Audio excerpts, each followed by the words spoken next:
বেটা এই শেভ করে দে আমাকে, আমার কাজ আছে, তাড়াতাড়ি দে। একটু তাড়াতাড়ি কর না তুই। ভাই আমার ফ্যাট ব্যথা করতেছে, আমি কাজ করবো না।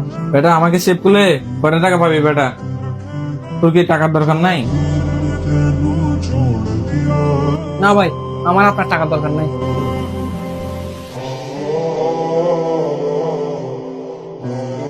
এই দেখি চলতে পারছ না তুই? বড় ভাই চুল কাটতে পারবো? হ্যাঁ ভাইয়া যাবে, বসো।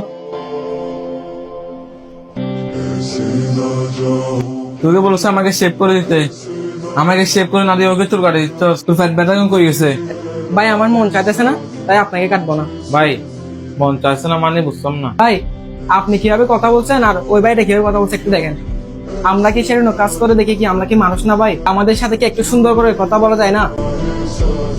ভাই মানুষ যে অবস্থানে থাকুক না কেন, আমাদের উচিত সব মানুষের সাথে সুন্দর করে কথা বলা। একটা কথা মনে রাখবেন ভাই, আপনি যাকে যতটুকু সম্মান দিবেন, সৃষ্টিকর্তা আপনাকে ততটাই সম্মানিত করবে।